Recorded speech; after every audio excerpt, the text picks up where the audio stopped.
ilmu kan zaman sekarang udah banyak ya, kalian bisa di Google, di blog segala macam. Kesempatan langka seperti ini kayaknya lebih baik kalau kita manfaatkan dengan lebih banyak diskusi. Mungkin terutama tentang masa depan big data dan data science pada saat sekarang pandemi dan juga nanti setelah pandemi ya. Kira-kira akan berubah seperti apa teknologi, budaya digital dan lain sebagainya. Dan itu sekali lagi lebih enak kalau kita sama-sama diskusikan ketimbang sekedar teori dan konsep seperti itu. Baik, sebelum saya mulai tadi saya sudah mengirimkan lewat chat slide yang saya paparkan, saya gunakan saat ini bisa diunduh di link tersebut. Oke. Katanya kalau hanya orang terkenal yang boleh tidak memperkenalkan diri karena saya bukan siapa-siapa, jadi mohon izin untuk sedikit memperkenalkan diri terlebih dahulu. Saya Taufik Edi Sutanto, jadi saya sebenarnya data scientist ya jatuhnya. Tapi saya interest-nya tidak sekedar data science saja, tapi juga ke distributed computing, termasuk information system sebenarnya SI juga, big data tentu saja.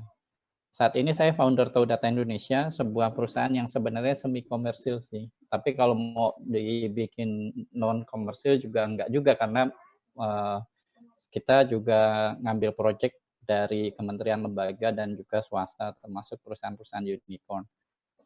Saya juga dosen di UIN Jakarta, dosen tetap di sana.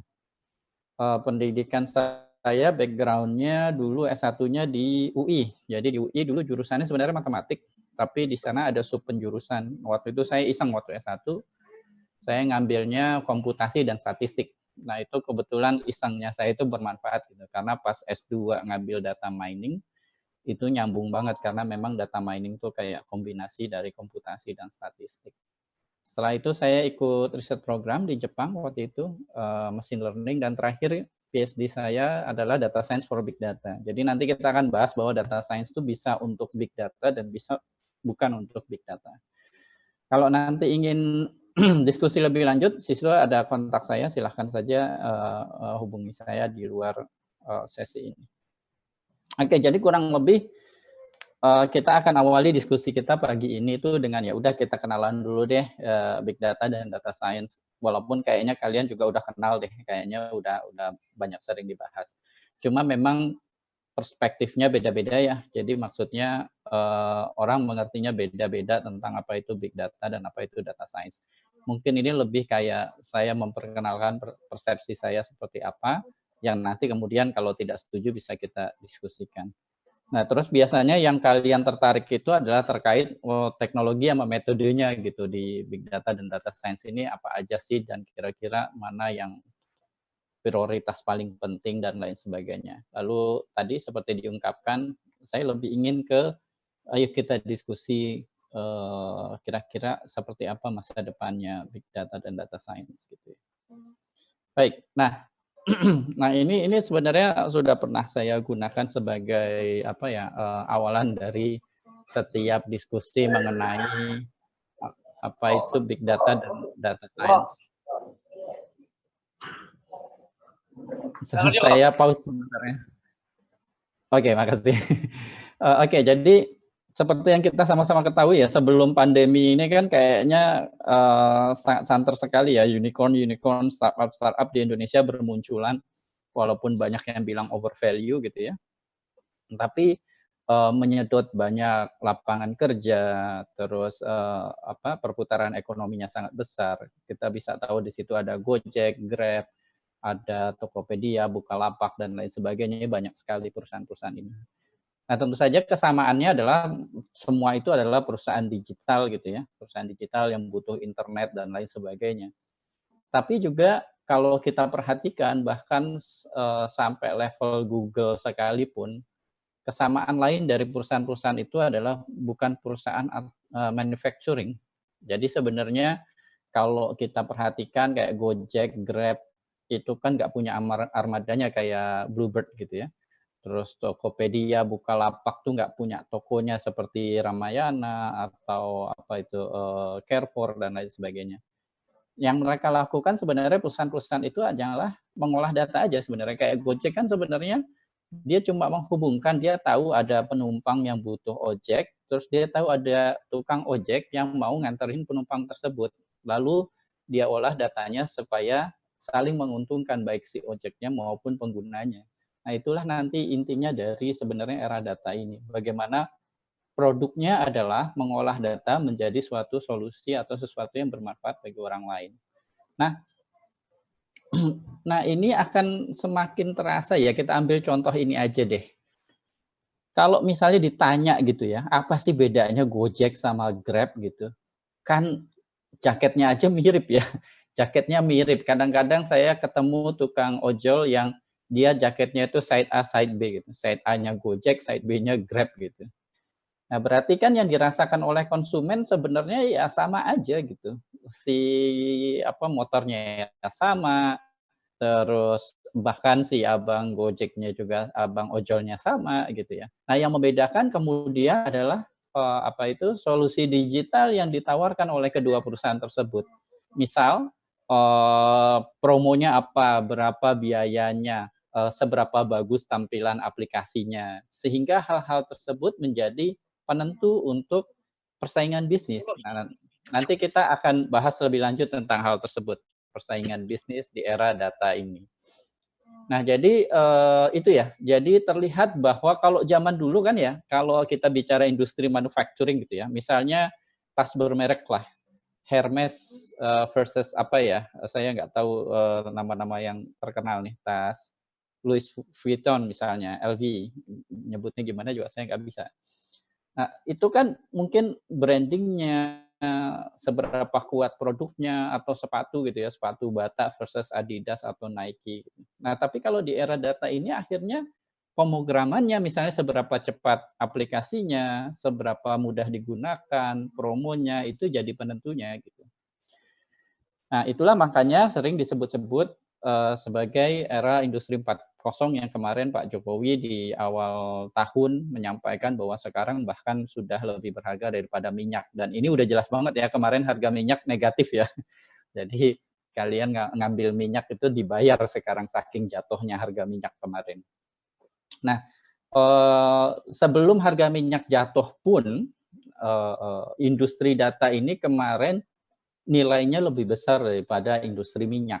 Jadi sebenarnya pengolahan data ini seperti pengolahan minyak mentah, di mana data itu harus diolah dulu untuk kemudian baru bisa dikonsumsi minyak mentah gitu kan.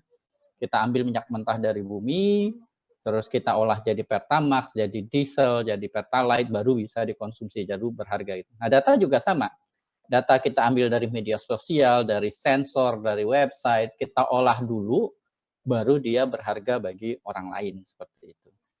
Nah, jadi seperti itu ya. Jadi ini industri data ya. Jadi kalau sering disebut-sebut ini industri 4.0. Yang di sebelah kanan, kita langsung aja sebelah kanan. Begitu banyak service teknologi yang yang saat ini sedang trending di industri 4.0 sebenarnya bisa kita rangkum. Jadi silver lining atau benang merahnya itu adalah dia data sebenarnya kalau dalam satu kata gitu ya. Baik augmented reality, IoT, big data, AI, it's all about data simulation. Jadi kita memang berada di industri tentang data gitu ya, di industri 4.0 ini. Nah, sekarang gini, kalau kita bicara perusahaan atau pabrik gitu ya, kan harus ada bahan bakunya. Jadi kalau pabrik pakaian ada bahan bakunya kain gitu. Pabrik makanan bahan bakunya mungkin tepung, mungkin daging, tergantung industrinya apa. Nah, kalau di zaman sebelum era big data ini biasanya kita kayak gitu ya, kita punya ERD ya, Entity Relationship Diagram, yang sebenarnya kalau bahasa sederhananya ya tabel yang saling terhubung gitu, yang saling berelasi.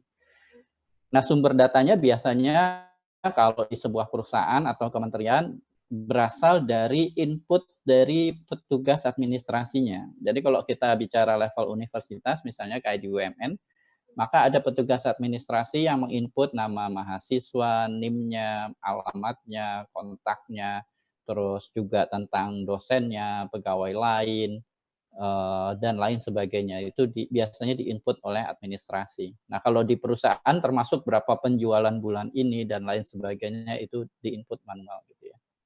Nah, tapi zaman sekarang kita punya sumber data lain gitu. Bayangkan kalau kita bicara pabrik gitu ya. Tiba-tiba ada bahan baku yang baru yang sebelumnya itu belum dibikin jadi produk apa-apa. Jadi kalau sebelumnya misalnya kita bicara sekarang ada ayam geprek, ada ayam fried chicken, ada ayam bakar, berbagai jenis modifikasi dari produk ayam. Nah, tiba-tiba ada bahan baku makanan yang sebelumnya belum pernah diolah oleh industri gitu, oleh masyarakat. Bayangkan tiba-tiba ada misalnya, oh baru tahu misalnya batang pohon mangga ini bisa aja gitu. Batang pohon mangga bisa dijadikan makanan gitu. Nah, maka kan akan booming tuh. Wah, karena ini baru tahu gitu ya, maka oh iya ini bisa dibikin misalnya dibikin pepes, dibikin rica-rica, dibikin apa ya, direndang misalnya rendang batang pohon mangga ini contoh aja gitu ya. Nah, sebenarnya yang terjadi pada saat ini seperti itu. Orang sebelumnya nggak nyangka bahwa kalau kita bikin produk dari data, itu perusahaannya bisa sebesar Gojek, Dekakorn. Perusahaannya bisa sebesar Tokopedia dan Bukalapak, bahkan bisa sebesar Google. Karena Google sebenarnya bukan manufacturing, dia bahkan nggak punya websitenya. Dia hanya mengindeks website-website yang ada di internet dan membantu penggunanya untuk mencari website tersebut. Nah, jadi kemudian muncullah ini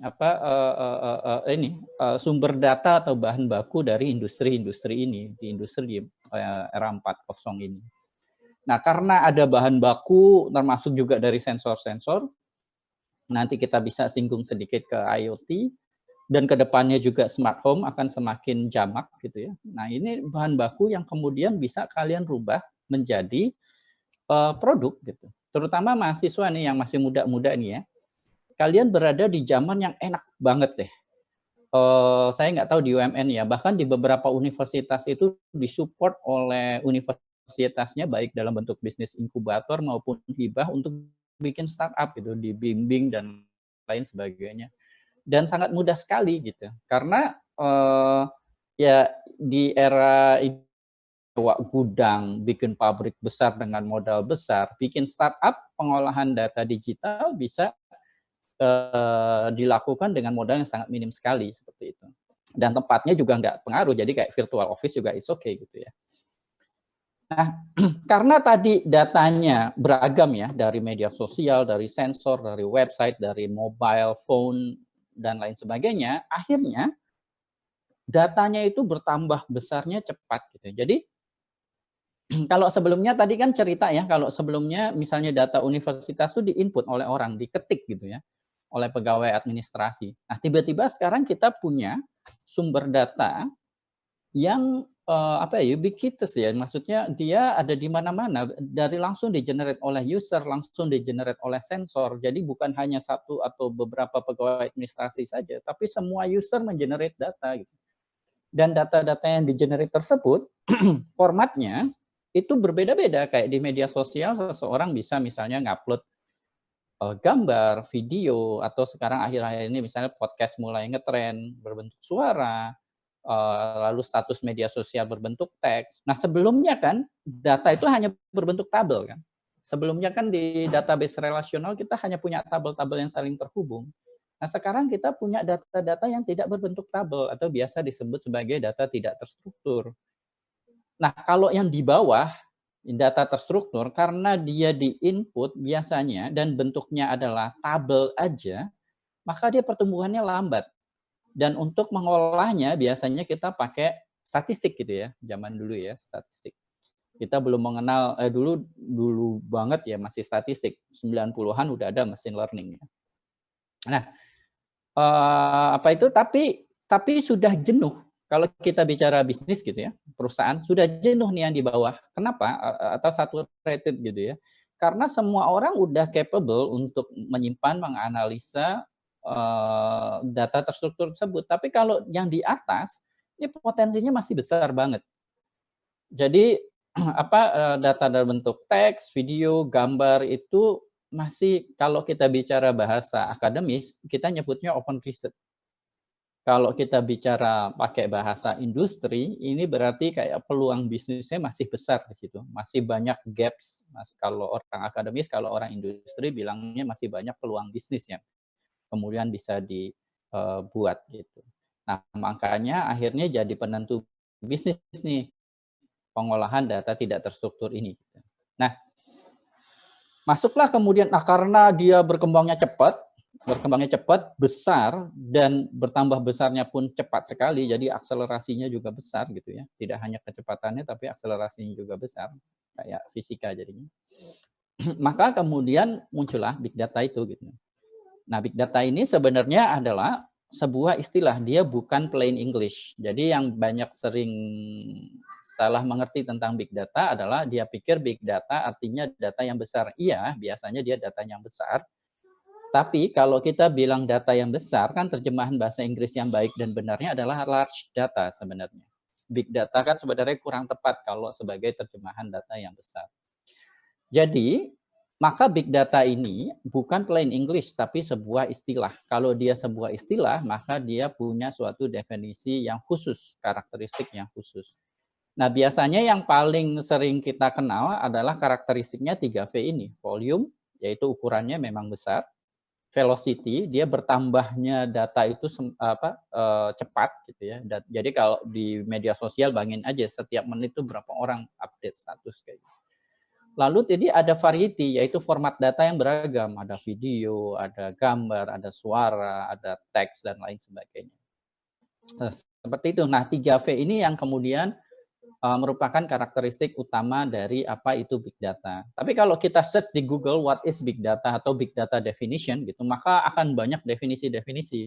Nah, supaya kita nggak kemudian tenggelam dalam definisi yang sebenarnya juga nggak terlalu penting banget sih. Yang perlu kita penting untuk ketahui hanya karakternya aja sebenarnya. Sedangkan letter luck dari definisinya itu jadi debat kusir aja sih sebenarnya, nggak terlalu penting. Nah, kita perlu tahu ininya aja 3V ini. Nah, kalau baca-baca, kalau kita search tentang apa itu big data, selain 3V ini ditambahin VV yang lain. Nah, cuma ketika kita belajar sesuatu yang baru seperti ini, maka kita harus baca tidak hanya literally gitu ya. Jadi misalnya kita baca paper atau kita baca publikasi tentang big data atau data science, maka kita harus bisa mencoba mengerti lebih jauh dari apa yang tertulis. Kalau saya pribadi ya, penambahan VV lain kayak value, veracity, variability dan lain sebagainya itu trivial sih kalau saya bilang dan tidak penting. Gitu. Kalau saya dosen ya mungkin Bu Wela juga memahami. Kadang-kadang ada tuntutan orang akademis tuh suruh nyari novelty gitu. Karena nyari novelty susah, ya udah dia novelty-nya cuma nambah-nambahin V aja gitu. Tapi dari sisi tantangan akademis dan industri juga sebenarnya novelty-nya tidak signifikan. Jadi tentang big data ini fokus aja ke 3V yang awal, yang VV lainnya udah itu buang-buang waktu aja sih kalau menurut saya, tapi itu pendapat saya pribadi. Nah, jadi ini ya tadi ya karakternya dari sifat-sifat big data ya. Satu, ini user generated content atau sensor generated content. Jadi kontennya tidak lagi diinput secara manual, but generated oleh many entity gitu ya, baik sensor maupun user. Terus dia biasanya ini ya dinamik dan aktif. Jadi misalnya chatbot kayak gitu, dia kan aktif apa itu si sistemnya itu. Nah, kelemahannya di zaman big data dibandingkan zaman sebelum big data waktu statistik konvensional, karena datanya di-generate sama user kan seenak-enaknya user aja, makanya datanya biasanya noisy atau kotor gitu ya, dirty data. Contohnya misalnya anak ABG kan, kalau update status font-nya mungkin kebalik-balik, terus pakai icon yang aneh-aneh kayak gitu. Nah, itu kan bagi mereka kelihatannya asik-asik aja, tapi bagi data scientist itu akan menyulitkan sekali. Gitu. Terus singkatan juga terserah yang mau update status, mau pakai YG, mau YNG, terserah dia aja mau nyingkatnya gimana. Kadang-kadang pakai X gitu, dengan X. Gitu. Dengannya itu jadi dengan X. dan anak ABG itu kreatif-kreatif kalau bikin gitu-gituan. Nah, itu kan macam-macam dan berubah terus gitu ya. Nah, itu jadi datanya lebih noisy. Sedangkan di zaman sebelum big data, karena datanya di-input oleh user dan di database relasional kan ada ini ya, ada domain constraint namanya. Jadi kalau kalian udah ngambil mata kuliah basis data, lalu kalian bikin tabel di database SQL, itu kan ada ya, misalnya kolom umur, maka dia integer misalnya kayak gitu. Kalau di input nggak integer, ya nggak masuk kayak gitu. Nah, nanti di zaman big data, database-nya itu ada namanya NoSQL, dia schemaless. Artinya schemaless itu adalah gini, bayangkan sebenarnya kalau data kalian data relasional berbentuk tabel, setiap kali data masuk, maka data tersebut harus memiliki jumlah kolom yang sama. Nah, ini disebutnya skema gitu ya dalam ilmu basis data. Tapi nanti di big data, di zaman big data, kita udah nggak bisa lagi melakukan hal tersebut. Kenapa? Karena datanya begitu dinamis. Contoh, sebuah status media sosial bisa nggak ada komennya, bisa ada komennya, bisa juga ada komennya yang kemudian komennya itu juga dikomenin lagi gitu. Sehingga kalau pakai struktur data dalam bentuk tabel, ya sudah tidak efektif. Makanya nanti ada database namanya NoSQL yang dia sifatnya schemaless. Sehingga skema dari tabelnya atau biasa disebut indeks itu dia dinamis kayak gitu. Nah, terus yang terpenting juga lagi adalah yang terakhir nih sifatnya, yaitu temporal information. Yang ini yang sangat nanti terkait dengan teknologi big data. Jadi gini, sebelum zaman big data, bagaimana data dianalisa, biasanya dia dikumpulkan dulu, terus dianalisa mungkin sehari, 2 hari, baru kemudian muncul informasi atau interpretasi dari analisa data tersebut. Itu kan biasanya itu yang dilakukan orang statistik. Contoh misalnya, penjualan selama sebulan dari suatu pabrik atau industri, diolah datanya, terus dapat kesimpulan, kemudian kesimpulannya itu diejawantahkan di dunia nyata seperti apa gitu ya. Tapi di zaman sekarang, ketika kita punya sebuah sistem yang bisa merespon secara real time, bayangkan misalnya, saya sedang jalan-jalan di Mall Pondok Indah misalnya. Nah, si app yang terinstall di handphone kalian mendeteksi nih, oh pelanggan saya ada yang di Pondok Indah. Kebetulan ada mitra kami, misalnya ini Tokopedia gitu ya, yang dia punya diskon di sana, atau misalnya Traveloka gitu ya, Traveloka. Dia punya diskon di sana, ada tempat makan yang ada diskonnya. Langsung pada saat itu juga diberikan informasi, entah itu bentuknya pop up di HP gitu ya, notification, atau bentuk lain email atau SMS, langsung, wah ini ada di dekat Anda sedang ada promo kayak gitu.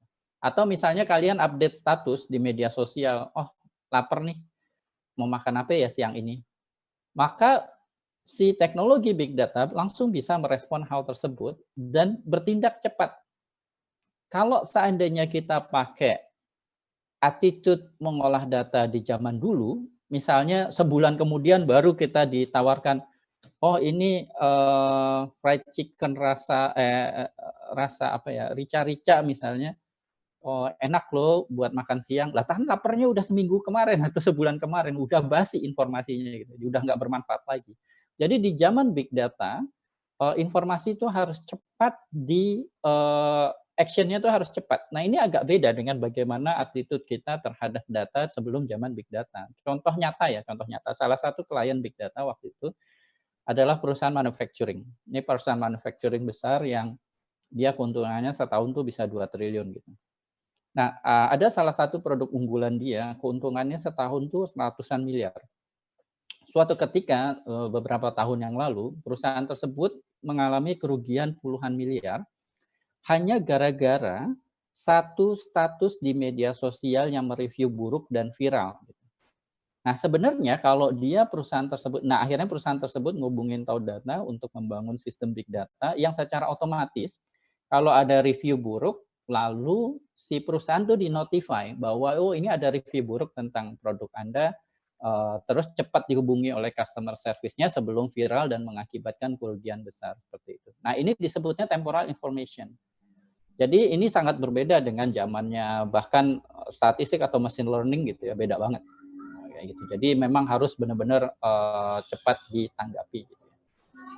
Nah, tapi kalau kita mau sedikit pedantik gitu ya, pedantik apa ya, kayak nitty-gritty gitu ya. Sebenarnya yang tadi definisi yang 3V itu definisi dasar sih. Kalau kita mau benar-benar meningkat levelnya di pemahaman tentang big data, baik di akademis maupun di praktisi, maka kita harus sudah mulai menggunakan definisi yang lebih precise gitu ya. Yang paling saya suka, saya pakai definisi ini ya, si Hess Theorem, in which ini berlaku untuk seluruh teknologi big data ya, seluruh big data framework itu definisi atau teorema ini applies. Gitu. Jadi sesuatu itu disebut big data kalau baik nyimpen data maupun pemrosesan datanya itu harus terdistribusi. Jadi contohnya gini, zaman dulu, zaman statistik, kita punya PC. Nah, PC ini nyimpen data sekaligus program statistiknya gitu ya. Misalnya SPSS gitu kalau zaman dulu itu terkenalnya. Ya, datanya di situ, pemrosesannya di situ. Itu disebutnya centralized data, centralized computing. Lalu ada zaman pemrograman paralel. Jadi ada superkomputer misalnya Beowulf cluster kayak gitu. Lalu library pemrograman paralel itu kalau kalian belajar, saya nggak tahu silabus kalian, ada OpenMP, MPI kayak gitu. Nah itu datanya biasanya tersimpan di satu tempat, tapi pemrosesannya paralel. Nah itu disebutnya centralized data distributed computing. Biasanya tuh dilakukan untuk model-model atau perhitungan yang kompleks di fisika, misalnya prediksi cuaca kayak gitu. Itu biasanya modelnya kompleks atau kayak di Batan dan lain sebagainya. Nah, terus ada zaman-zaman yang orang SI gitu ya, misal orang SI punya cluster database atau partitional database yang dimana data itu zamannya data warehouse, di mana data itu bisa kemudian berada di beberapa tempat, beberapa node terpisah, tapi ketika ingin diolah datanya kemudian dikirim ke node yang kemudian dia bertugas untuk melakukan komputasi. Nah, ini disebutnya distributed data centralized computing. Nah, tapi zaman sekarang karena datanya itu besar dan selalu bertambah terus, kalau kita pakai teknologi sebelumnya, data itu harus ditransfer dulu di node yang melakukan komputasi. Nah, transfernya aja udah lama kayak gitu. Jadi sangat tidak efektif. Makanya kemudian ada Hadoop, ada Spark, dan Big Data Framework lain yang dimana sifatnya adalah datanya itu terpisah di beberapa node dan komputasinya juga terpisah. Istilahnya adalah distributed data, distributed computing. Jadi big data yang sesungguhnya kalau memang kita ingin belajar tentang big data yang benar-benar tentang big data, bukan sekedar kita menganggapnya data itu besar, maka kita sebut big data. Kalau ingin belajar teknologinya, teorinya, frameworknya, maka data maupun komputasinya distributed. Nah, teknologi yang bisa dipakai ya ada Hadoop, ada Spark, dan lain sebagainya. Nah, dengan menggunakan ini, distributed data dan computing ini, sebenarnya dia lebih cost efficient. Contoh, mohon maaf ya, saya bukan pro kontra Pak Anies Baswedan misalnya. Pak Anies Baswedan beberapa waktu yang lalu beli mainframe 66 miliar. Mainframe itu sebenarnya kita bayangkan kayak vektor komputer atau superkomputer. Nah, suatu saat kalau misalnya datanya udah kepenuhan nih, maka mau nggak mau itu Pemda DKI beli lagi komputer yang lebih capable, terus yang lama tuh kayak nggak kepake gitu. Akhirnya buang-buang duit. Tapi kalau kita pakai sistem big data, sebenarnya saya juga kemarin agak aneh. Kenapa buang-buang duit 66 miliar, kenapa nggak bikin sistem big data aja? Kalau sistem big data, itu kalau kalian pernah lihat video di YouTube tentang pusat data centernya Google, lalu kalian, kan ada tuh dokumenterinya ya, nanti abis ini kalian coba search di YouTube. Dia setiap hari tuh nambahin kayak rak komputer gitu. Rak komputer. Nah, ketika rak komputernya itu dikoneksi ke jaringan komputernya Google, maka secara otomatis sistemnya kemudian melakukan load balancing. Jadi datanya kemudian disebar ke node yang baru, komputasinya juga, dan itu sifatnya otomatis. Jadi secara maintenance pun lebih mudah gitu ya di sistem big data ini. Jadi nggak perlu kemudian kayak tadi kalau kita pakai mainframe, kita perlu beli komputer yang lebih mahal lagi. Ini disebutnya, kalau kayak mainframe itu disebutnya vertical scalability. Kalau distributed data distributed computing gini, kita nyebutnya horizontal scalability, di mana kalau kita butuh komputasi dan penyimpanan tambahan, kita tinggal tambahin node aja gitu. Nah, inilah mengapa kayak aplikasi yang dibangun di kayak Amazon kayak gitu, dia scalability-nya bisa otomatis ya. Jadi kalau di zaman-zaman misalnya kayak Tokopedia lagi rame deket Lebaran nih belanja, maka scalability-nya dia bisa otomatis nambah node gitu di Amazon misalnya. Walaupun kayaknya sekarang startup-startup lagi pada pindah ke Google semua. Terus habis gitu ketika mulai sepi, ya dia pakai node-nya lebih sedikit lagi. Sehingga ini lebih murah, lebih mudah maintenance-nya, terus juga dia fault tolerance ya. Jadi kalau dia biasanya kalau nanti kalian belajar ilmu NoSQL, database yang untuk big data, dia punya replika namanya. Jadi kalau ada node yang rusak, kemudian data tuh nggak langsung hilang gitu aja. Dia ada data backup otomatis di node lain kayak gitu. Konsepnya sama kayak CDN kalau kalian tahu. Nah, tantangan umumnya di big data ini, nah itu dia sih sebenarnya infrastruktur ya. Jadi kalau benar-benar mau disebut big data kan mau nggak mau kita node-nya lebih dari satu gitu ya. Nah, tapi kalau mau level belajar di kampus gitu sih bisa pakai kayak Raspberry Pi sih saran saya. Satu Raspberry Pi itu sekitar 500-600 ribuan dan kalian bisa bikin cluster komputer yang berarti modalnya ya sekelas itu patungan aja lah. Paling 2-3 juta gitu termasuk LAN network-nya gitu. Kalian bisa kemudian benar-benar belajar dan eksperimen dengan infrastruktur yang sesungguhnya. Jadi memang kalau di level industri, infrastrukturnya ini nggak main-main. Jadi kalau tahu data ngebantu kementerian dan perusahaan, itu biasanya ngebangun infrastruktur itu ya butuh minimal puluhan miliar untuk yang kecil gitu ya infrastrukturnya. Terus habis gitu, nah ini juga dipacu dengan kita nyimpen data itu makin murah sekarang. Kemarin saya lihat tuh hard disk eksternal ya bukan SSD, bukan NVMe ya, tapi ini sebagai perbandingan aja hard disk eksternal 5 tera aja kemarin 1,7-an saya lihat. Makin murah banget, lama-lama makin murah.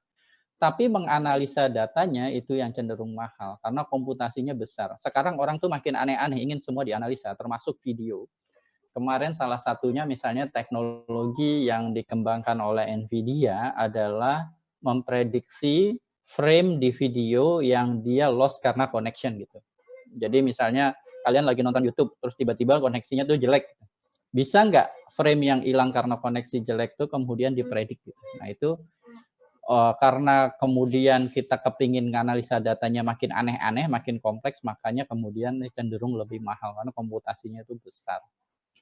Tantangannya juga di hukum ya, di legalitas tentang privasi data dan lain sebagainya. Di Indonesia sendiri, jangankan di Indonesia, di luar negeri juga ini masih jadi masalah.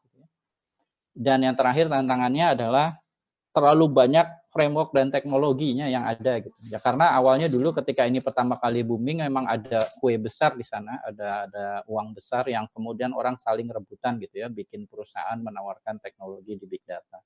Tapi akhirnya solusinya jadi terlalu banyak. Kalau zaman dulu kan kita framework-nya nggak terlalu banyak sehingga nggak membingungkan nih harus pakai yang mana kayak gitu. Nah, kemudian yang agak sering kemudian salah dipahami tentang big data adalah, oh big data itu cuma tentang database big data, NoSQL, dan tentang pemrogramannya, MapReduce misalnya. This is wrong. Mungkin sebagian dari kalian tahu bahwa big data dan data science butuh dasar matematika dan statistika. Cuma tahukah kalian bahwa statistika yang digunakan untuk big data itu berbeda dengan statistika yang biasa, yang konvensional. Saya kasih contoh sederhana di sini yang p-value gitu ya. Walaupun sebenarnya kemarin saya bicara di BPS ya, di acara ID Big Data, saya jelaskan lebih detail, lebih banyak lagi tentang bedanya statistika di Big Data dengan statistika yang tidak di Big Data. Jadi ketika kita menganalisa data di Big Data, karena datanya, baik karena datanya yang besar maupun kolomnya yang banyak, maka teorinya berubah, rumusnya berubah. Jadi kita nggak bisa kemudian berpikir bahwa big data hanya masalah pemrogramannya beda, pakai MapReduce, database-nya beda, pakai NoSQL, udah gitu aja, hanya masalah teknologi aja. Enggak. Teori pengolahan datanya pun berbeda. Jadi nanti ada yang namanya course of dimensionality, dan lain sebagainya. Ada yang namanya fine grain problem, ada namanya distributed parameter optimization. Jadi teori dalam menganalisa datanya ini pun juga berkembang. Jadi jangan sampai kita salah memahami bahwa big data hanya masalah teknologi dan pemrograman yang berbeda aja. Teori dasarnya pun berbeda. Ini bukan untuk nakut-nakutin ya, tapi kita harus kemudian dipaparkan apa adanya dulu. Nah, nanti kemudian kita bisa diskusi bagaimana memulainya dan lain sebagainya.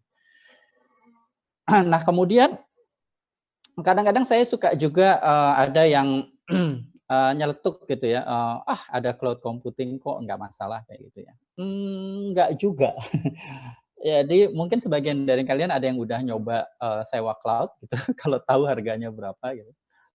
Jadi kalau dulu kita ngolah data gitu di statistik ya, itu nggak ada harganya. Maksudnya kita punya data, kita bikin persamaan regresi misalnya, itu tidak bernilai.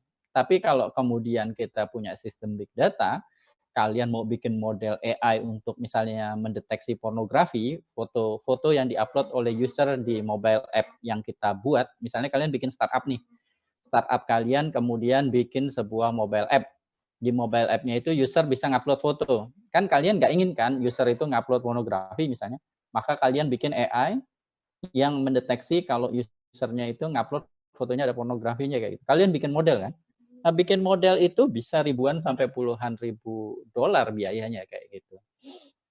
Jadi tentu saja tergantung seberapa kompleks model kalian, seberapa akurat, seberapa besar datanya, pakai cloud itu biayanya mahal. Nah, ini juga kemudian akan mempengaruhi ibaratnya silabus ya atau kurikulum dalam belajar data science dan big data.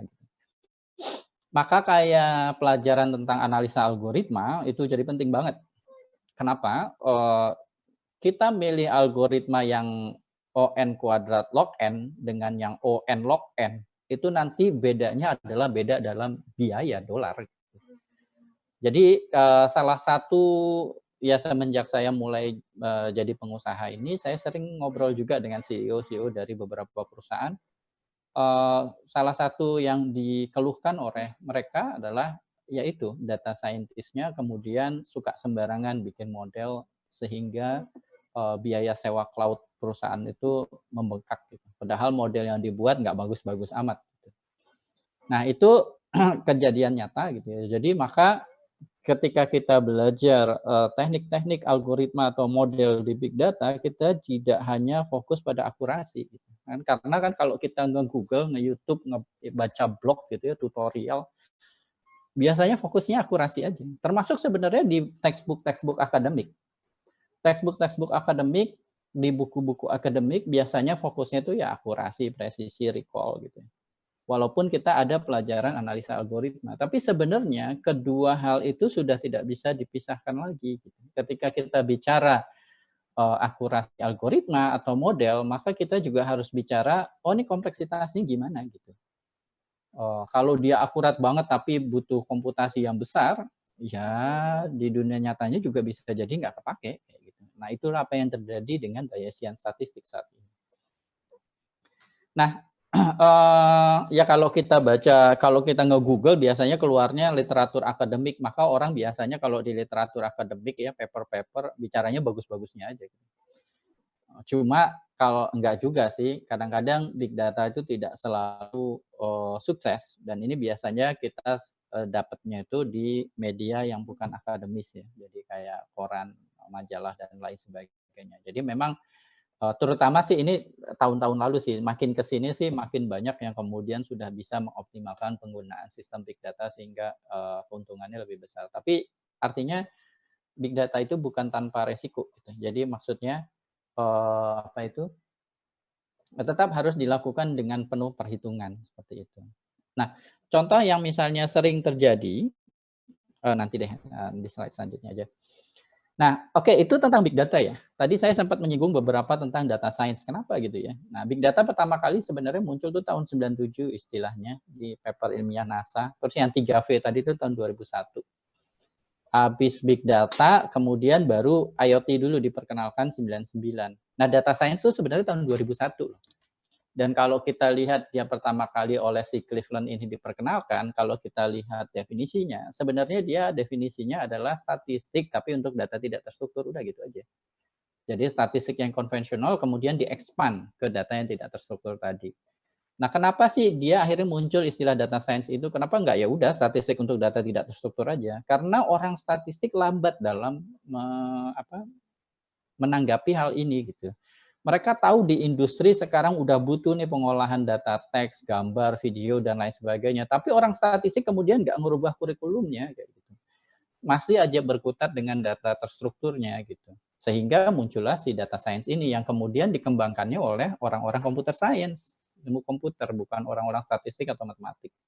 Nah itulah makanya akhirnya ada apa ya, meme jokes tentang bagaimana matematik itu penting atau nggak penting sih bagi data science dan big data. Andrew Ng ya itu paling sering tuh meme-nya itu jokes-nya. Nah baru di tahun 2011 istilah industri 4.0 tuh dimunculkan waktu itu di Jerman ya oleh perwakilan Jerman. Nah industri 4.0 ini istilahnya booming. Kenapa? Karena ada perbedaan di teknologi di industri dan ada perbedaan teori di akademis. Nah, kayaknya Jepang nggak mau kalah nih. Tahun 2016, Jepang berusaha untuk membuat tren baru, memperkenalkan istilah Society 5.0. Nanti kalian bisa Google di YouTube, Society 5.0 itu Jepang, menterinya buat beberapa video pengenalan. Tapi kemudian nggak se-booming industri 4.0. Kenapa? Sebenarnya konsep Society 5.0 itu cuma dampak dari industri 4.0 di masyarakat. Tapi tidak ada kebaruan dari sisi teknologi bagi orang industri, tidak ada kebaruan. Dan bagi orang akademis juga tidak ada metode yang baru, nggak ada algoritma yang baru, nggak ada model yang baru dari konsep Society 5.0. Makanya Society 5.0 kemudian nggak se-booming industri 4.0. Tapi nanti kita bisa sama-sama diskusikan, kira-kira industri 5.0 ini apa? Yang 5.0 apa dan apa kaitannya dengan pandemi yang sama-sama kita alami saat ini. Nah, ini menarik untuk kita diskusikan nanti. Nah, lalu definisinya apa? Kalau jokes-nya kayak gini ya. Data scientist itu orang yang jago statistik di antara programmer atau orang yang jago programming di antara para ahli statistik gitu. Ini jokes-nya dulu kayak gini. Atau kalau kita Google biasanya data science itu dijelasinnya gini. Gabungan dari beberapa keilmuan yang walaupun sebenarnya definisi ini kurang baik untuk digunakan. Mengapa? Karena keilmuan lain juga gabungan dari beberapa keilmuan gitu, jadi nggak terlalu definitif gitu ya. Nah, sebenarnya data science itu sebenarnya cuma sekedar proses ilmiah menggunakan data untuk menyelesaikan suatu masalah. Jadi data scientist itu nggak harus dari suatu jurusan tertentu. Orang biologi, fisika, kimia, psikologi, orang hukum sekalipun bisa menjadi data scientist. Asal dia menyelesaikan suatu masalah di bidangnya menggunakan data dan proses-proses ilmiah seperti itu. Jadi, nah data science ini datanya bisa dari sistem big data, bisa juga tidak. Karena fokusnya bukan besarnya data di data science, tapi fokusnya di penyelesaian masalah. Loh, kaitannya sama big data gimana gitu ya. Nah, karena tadi di big data saya menyampaikan bahwa ada tantangan akademis dan tantangan komputasi, tantangan aplikasi yang baru, maka itu terkait erat dengan data science. Yang data science itu memang ingin menyelesaikan masalah terkait data kan, kayak gitu. Makanya kemudian banyak data science dikaitkan dengan big data. Tapi sebenarnya tidak harus juga kayak gitu. Nah, mungkin supaya lebih jelas ya, agak sedikit saya ulas sedikit, terus bedanya sama yang lain apa gitu ya. Kalau statistik tuh kalian ngebayanginnya, pertama dia seringnya, nggak selalu, data terstruktur, datanya berbentuk tabel gitu, matrix array. Dan dia biasanya hipotesisnya cuma satu dan diketahui dari awal. Misalnya, saya ingin memprediksi harga rumah berdasarkan luas tanah, luas bangunan, dan banyak kamar tidur, misalnya kayak gitu. Terus ada istilah data mining. Nah, bedanya sama statistik adalah di data mining ini, kalau saya jelasinnya ke mahasiswa, biasanya saya suka pakai analogi ini. Kalian kerja di suatu perusahaan, tiba-tiba bos kalian datang ke meja kalian, terus ngasih data ke kalian. Ini saya punya data nih, penjualan perusahaan kita 3 bulan ke belakang. Tolong dong cari informasi penting sebanyak-banyaknya dari data ini. Perintahnya cuma gitu doang. maka itu data mining. Akhirnya kalian bisa membuat beberapa dugaan, pakai beberapa algoritma dan metode, lalu semua informasi dari beberapa algoritma dan metode itu dijadikan satu laporan beberapa informasi, nah itulah data mining. Kalau AI mungkin kecerdasan buatan, ya kalian mungkin bisa paham, oke, dia ingin meniru kecerdasan manusia, tapi bedanya sama machine learning apa gitu ya. Nah, kalau machine learning itu dia subsetnya dari AI. Jadi kalau machine learning itu contohnya kayak pengenalan sidik jari di handphone kalian itu machine learning. Karena dia hanya satu task, termasuk kayak misalnya pengenalan wajah gitu ya.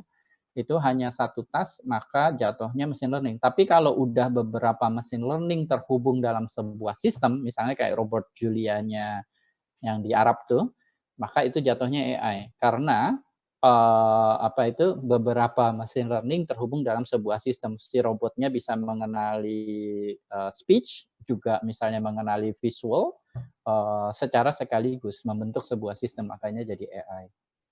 Terus ada business intelligence, kalian mungkin kenal, mungkin bahkan ada mata kuliahnya, saya nggak tahu. Business intelligence ini gampangnya jelasinnya adalah dashboard gitu aja. Dashboard penuh dengan visualisasi, yang visualisasinya biasanya hasil dari query di database yang divisualisasikan.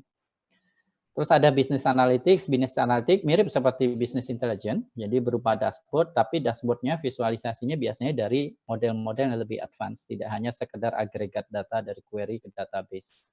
Lalu ada istilah Six Sigma, TQM, Quant, dan lain sebagainya, itu inilah di quality control dan di bursa ya, finance. Nah kalau misalnya kalian, saya ingin mendalami big data, tapi kalau saya nggak punya akses ke big data infrastructure, jadi kesulitan dalam belajar big data, udahlah saya mulai dari data science dulu aja yang nggak untuk big data. Nah kira-kira fokus kalian apa gitu ya? Nah, kalian bisa fokus satu ke insights gitu ya. Insights ini berarti kalian kayak perusahaan tuh harus ngapain gitu.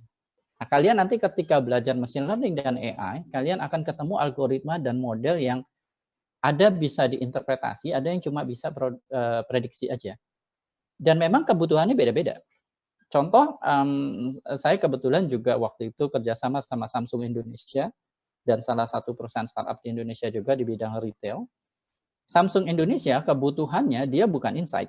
Karena kayak dia bikin handphone, dia hanya butuh misalnya face recognition yang akurat atau pengenalan sidik jarinya akurat dan cepat. Maka itu oke, tapi ketika kita bicara misalnya perusahaan kayak Gojek, Tokopedia, Bukalapak, maka mereka butuhnya insight, bukan sekedar akurasi. Jadi interpretasi dari model. Jadi misalnya kalau misalnya kalian bekerja sebagai data scientist, maka pertanyaan atasan kalian adalah, dari data dan pengolahan yang kamu buat, terus perusahaan harus ngapain?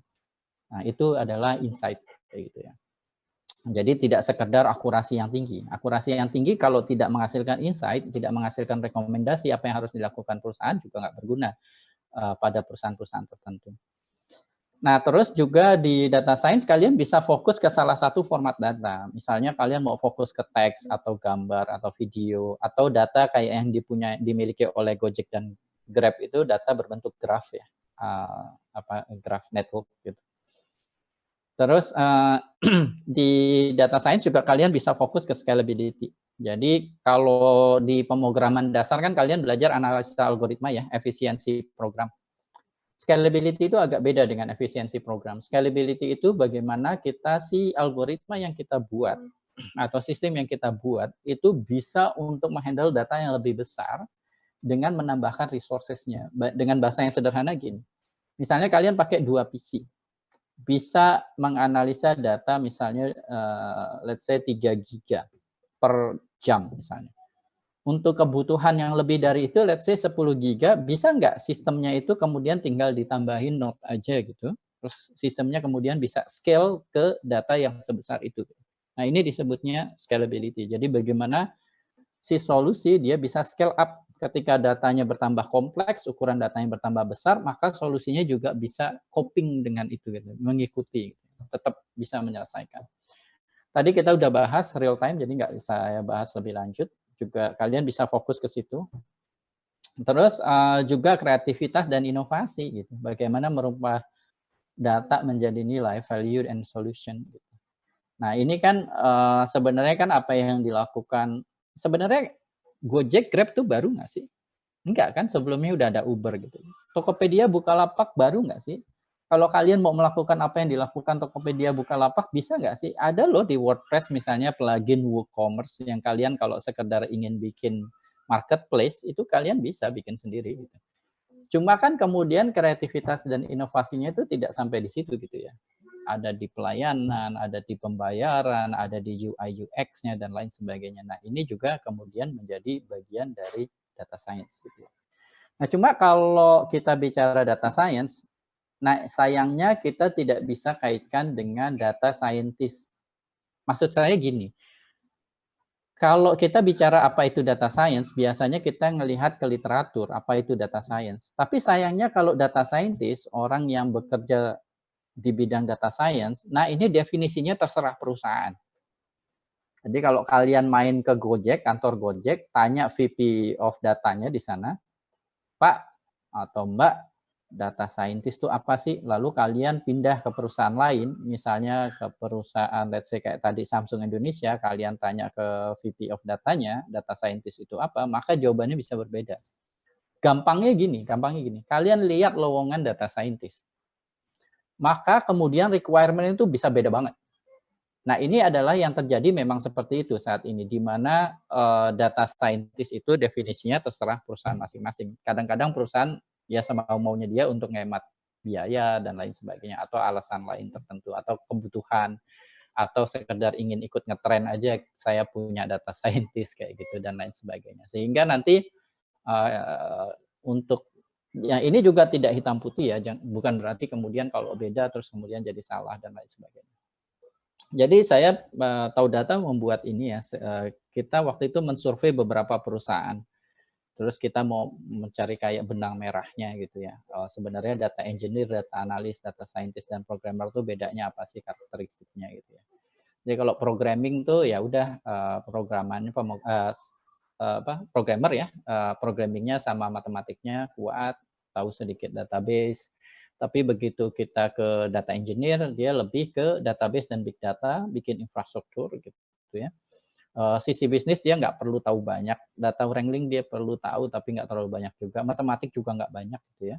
ML modeling juga dia nggak perlu tahu banyak, dia cuma perlu tahu data engineer itu kebutuhannya data scientist dan data analis itu apa. Nah, kalau misalnya kalian tertarik data scientist, tapi kayak overwhelmed sama matematik atau statistiknya, kalian bisa mulai dengan data analis. Di data analis ini memang utamanya sih sebenarnya domain knowledge ya, pengertian tentang bisnis, itu penting karena nanti kalian harus membuat insight-insight, rekomendasi buat perusahaan. Tapi statistik dan matematiknya tidak seintens data scientist gitu. Biasanya kalau di data analis itu hanya statistika dasar, matematika yang dasar aja gitu. Kemudian kayak reportingnya, communication itu lebih penting. Nah, kalau data scientist, baru kemudian kalian pengetahuan tentang machine learning modelingnya, terus statistik, matematik itu lebih besar kayak gitu. Termasuk pemrograman sebenarnya sih. Kayak gitu. Jadi perbedaan karakteristiknya seperti ini. Dan kalau kita lihat grafik ini, memang data scientist itu lebih berat ya. Tapi sebenarnya data engineer tuh gajinya di banyak negara gitu, banyak perusahaan tuh lebih besar daripada data scientist. Cuma tanggung jawabnya memang besar. Bayangkan kalian data engineer tuh tugasnya kayak DBA, database administrator, dia membuat infrastruktur big datanya. Jadi kalau misalnya terjadi kesalahan, ya udah data begitu besar bisa kacau balau, tidak terakses dan lain sebagainya. Nah, saya pernah ditanya, ini sering ditanya juga sama mahasiswa, sebenarnya data science life cycle tuh kayak apa sih? Oke lah grafiknya kayak gini mungkin, tapi saya cerita aja. Ya, kalau kalian kerja di data analis, contohnya di salah satu klien tahu data gitu ya, biasanya kemudian oleh atasannya, kalian dikasih data untuk diolah, seminggu tuh bisa 1-2 yang harus dibuat laporan pengolahan datanya kayak gitu ya. Nah, ini agak intens ya, karena sekali dikasih data tuh biasanya jutaan baris, terus kolomnya tuh sampai puluhan gitu. Ngertiinnya aja udah lama, terus bersihin datanya juga lama. Habis itu harus bikin report, terus interpretasinya apa, insight-nya. Biasanya stresnya itu adalah kalau kita nemu insight-nya itu trivial gitu. Jadi maksudnya kita rekomendasikan perusahaan sesuatu yang ya elah nggak usah ngolah data juga kita udah tahu kayak gitu. Nah itu yang kemudian jadi stres bagaimana kita bisa menemukan insight yang penting yang baik gitu bagi perusahaan yang memiliki nilai tambah. Ya, jadi kayak gitulah kurang lebih sehari-harinya, terutama data analis ya. Nah kalau data scientist di beberapa perusahaan itu bedanya biasanya nggak hanya ngolah data sampai situ aja, jadi recommendation bagi perusahaan, tapi dia bisa jadi analytic engine gitu. Contohnya misalnya kalau kalian buka Tokopedia atau Bukalapak pas lagi lihat suatu item kan kemudian ada rekomendasi item di bawahnya kayak gitu. Nah, yang ngebikin engine-nya itu di beberapa perusahaan itu si data scientist kerjasama sama programmer. Kayak gitu. Nah, lagi-lagi saya kembalikan lagi prinsipnya, konsepnya kayak yang tadi, untuk istilah-istilah profesi data ini beda-beda tiap perusahaan gitu ya. Jadi itu salah satu contoh di rekanan data tahu data aja, rekanan perusahaan tahu data aja. Tapi di perusahaan lain mungkin berbeda, tapi ya juga nggak apa-apa sih, tergantung gimana budaya kerjanya di perusahaan masing-masing. Semakin besar perusahaannya, biasanya semakin jelas job desk-nya, dan mereka punya tim yang baik. Tapi perusahaannya semakin kecil, biasanya semakin kemudian tugas data scientist itu merangkap segala-galanya gitu ya, programmer juga ya, database administrator juga dan lain sebagainya. Nah, saya ingin ini nih menyinggung hal ini karena sebenarnya ini sih kunci utama dalam mengerti tentang big data dan data science ini, struktur data. Jadi kalian orang TI tadi saya tanya teman kalian bahwa ini kebanyakan mahasiswa TI ya. Jadi ketika kalian belajar struktur data dan analisa algoritma, sebenarnya itu modal yang sangat baik untuk kemudian mengerti data science dan big data. Karena sebenarnya it's all about data structure gitu. Jadi kalau statistik dia tuh ke atas ke sini nih, ke data terstruktur. Jadi misalnya data nominal kayak jenis kelamin, data ordinal kayak tingkat pendidikan, interval kayak suhu gitu ya, atau TOEFL gitu. Rasio kayak berat badan, tinggi badan, gaji dan lain sebagainya. Orang statistik ngurusin ini, data-data terstruktur. Nah, si data science di big data itu kebanyakan tertariknya ke yang bawah nih yang agak kuning-kuning. Data tidak terstruktur, teks, suara, gambar dan lain sebagainya. Termasuk data DNA ya, genom terkait ini apa COVID. Graph di Gojek dan Grab dan lain sebagainya. Nah, ini yang sekarang banyak olah di big data dan data science. Nah, dari situ kemudian menghasilkan solusi atau teknologi yang kemudian dikembangkan gitu.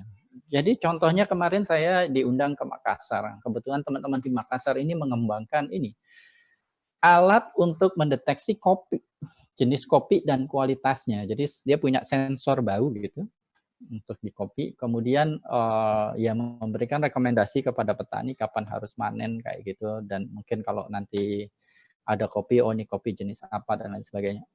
Nah nanti itu mengakibatkan karena datanya berbeda, tentu saja data dari sensor bau berbeda ya dengan data dari sensor sensor panas dan lain sebagainya. Atau misalnya kalian punya kamera, terus kalian contoh sederhana sebenarnya gitu ya. Kemarin Tahu Data juga dihubungi oleh salah satu perusahaan otomotif terbesar di Indonesia untuk membuat solusi pengenalan plat nomor gitu ya kendaraan. Atau sekedar menghitung jumlah kendaraan yang lewat di suatu jalan. Nah, itu kan berarti struktur datanya image ya, gambar ya. Kalau kalian bayangkan satu gambar itu satu array, satu matriks, maka kalian punya kumpulan gambar adalah kumpulan matriks atau kumpulan array, kumpulan tabel. Bayangkan sama statistik, kalian punya satu array aja kan sebenarnya, satu tabel gitu. Nah, berarti kan struktur datanya berbeda gitu. Kumpulan matriks-matriks inilah yang kemudian disebut sebagai tensor. Nah, sehingga sebenarnya salah satu kunci dalam memahami data science dan big data ini adalah struktur data sebenarnya. Di mana nanti kalau struktur datanya berbeda, algoritmanya berbeda, model analisa datanya juga berbeda, tapi semua dimulai dari struktur data. Bahkan kalau kita baca paper akademis, kalau kalian kesulitan ngertiin itu rumus matematiknya, tinggal perhatiin ukurannya aja dari datanya. Itu biasanya membantu banget untuk ngertiin ini sebenarnya apa sih ini rumus kayak gitu. Jadi memang struktur data sebenarnya adalah kunci dari memahami data science dan big data ini yang kemudian jadi berbagai macam solusi. Termasuk yang bawah ini nih sedang dikembangkan di militer Indonesia untuk mendeteksi para prajurit misalnya kondisi kesehatannya seperti apa, apakah akan diprediksi kena penyakit dan lain sebagainya. Itu datanya juga berbeda dengan analisa yang berbeda juga. Nah, secara umum gini mungkin kalian tahu nih, ada supervised, unsupervised, ada reinforcement learning yang lagi tenor, atau tahu data punya yang versi lebih lengkapnya lagi kayak gini. Nah, di sebelah kanan ini statistik dan machine learning. Ini untuk data terstruktur. Di sebelah kiri atas itu adalah pendekatan machine learning.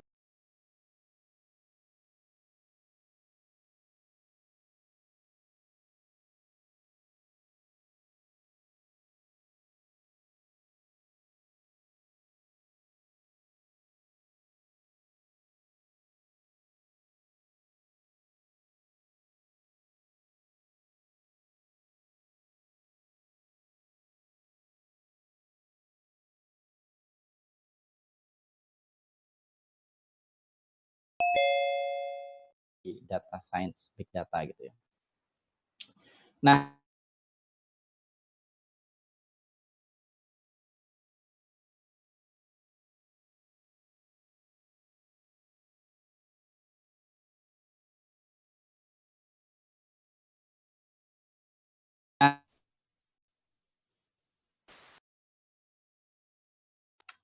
Halo, PC ya?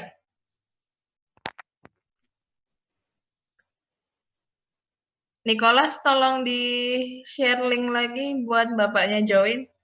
Oke, Ci.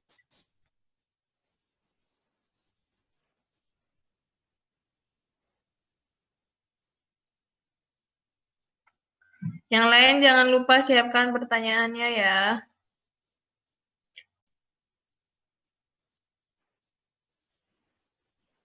Sudah join?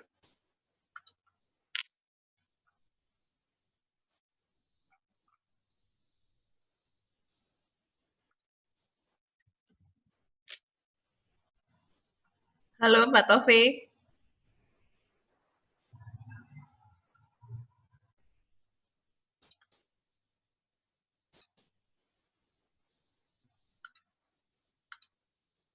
PC lagi.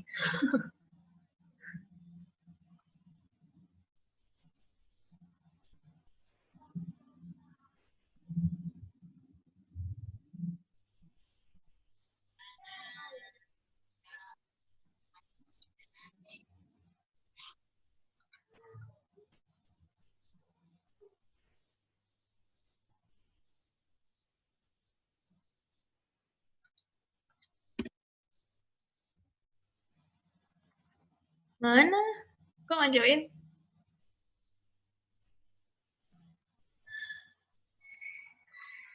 Coba di chat personal. Oh, itu dia. Halo, Pak Taufik.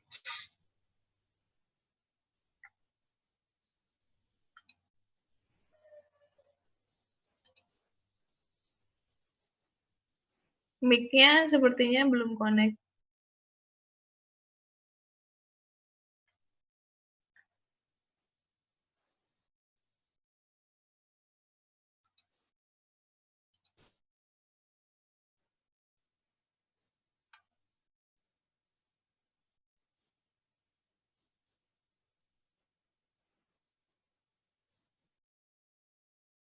Mic-nya belum connect itu. Katanya sebentar, Ci, koneksinya lagi bermasalah. Oh, oke. Nah, itu. suara saya bisa terdengar ya? Terdengar, Pak. Oke, mohon maaf saya lanjutkan lagi ya. Silakan, Pak. Oke. Jadi, terlihat layar saya? Ya, jelas. Oke, baik. Oops, no. Tadi sampai mana? Oke, terus kita bicara teknologi di big data. Oke, wait.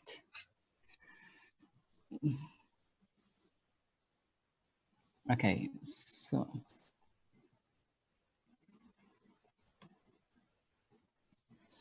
alright. So tadi itu sedikit sekilas tentang metode-metodenya.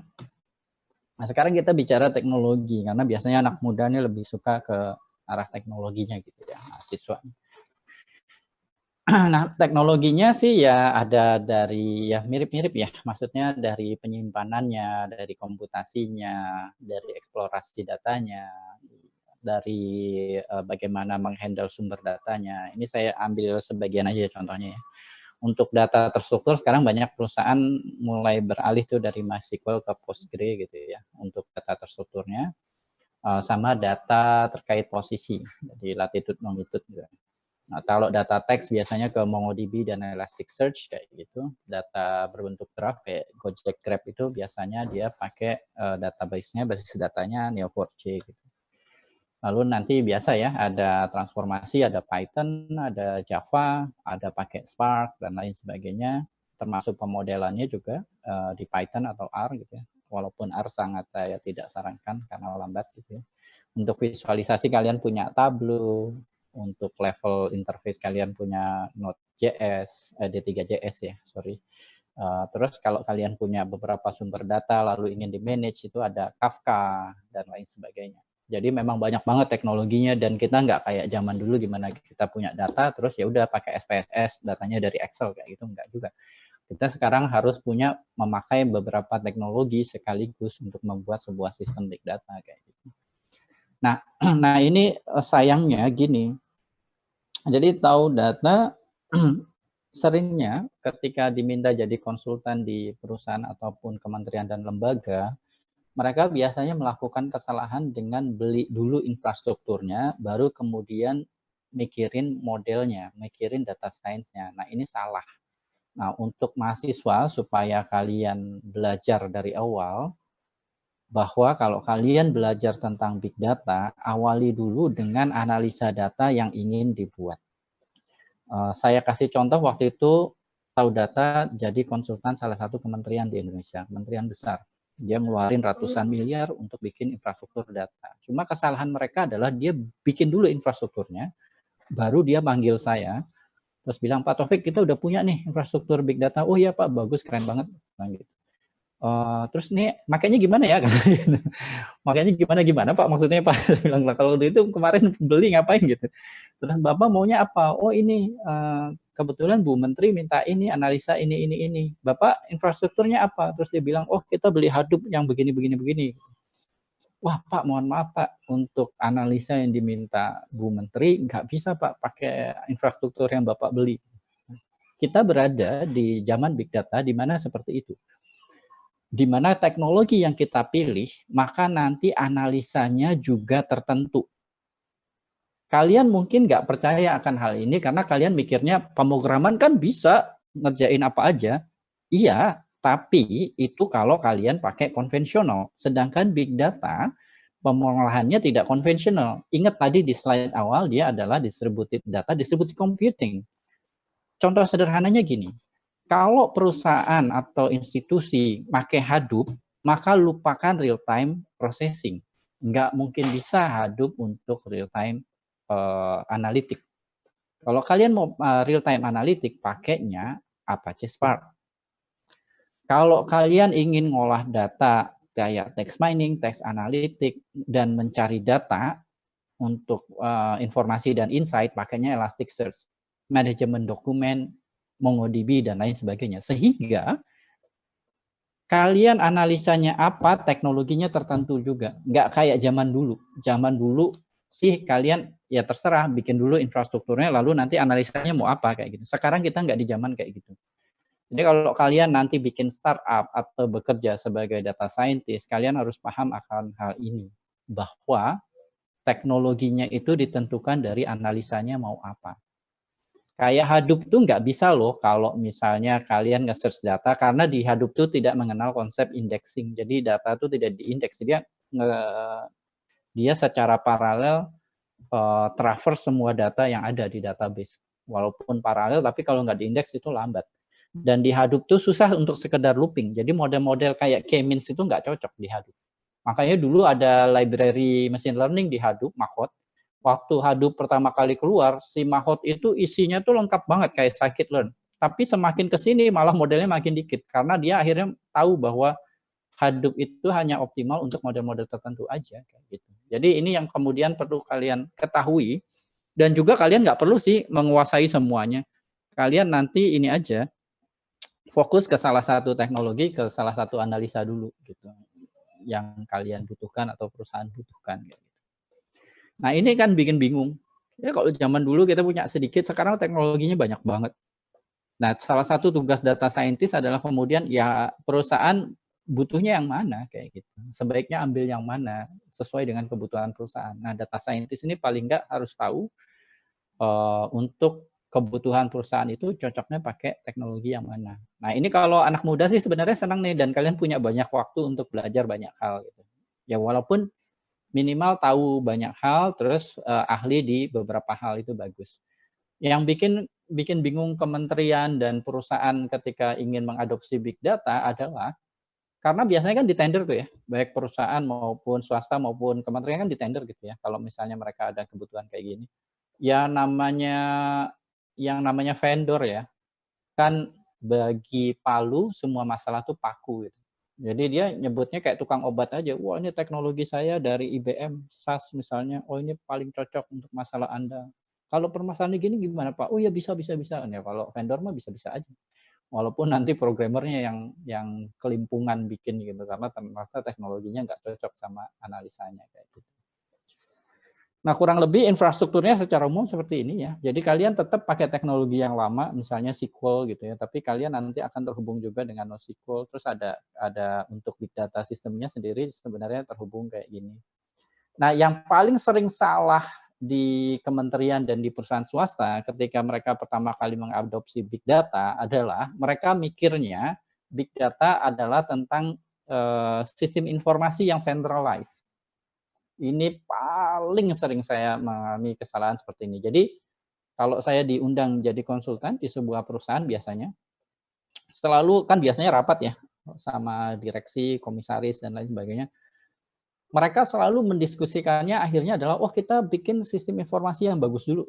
Centralize datanya, konsisten, dan lain sebagainya. Iya, itu bagus dan bisa mensupport sistem big data, tapi big data itu distributed bukan centralized dan dia tidak wajib sistem informasinya harus bagus dulu. Sistem informasi yang bagus itu mendukung big data yang baik, big data sistem yang baik, tapi tidak wajib.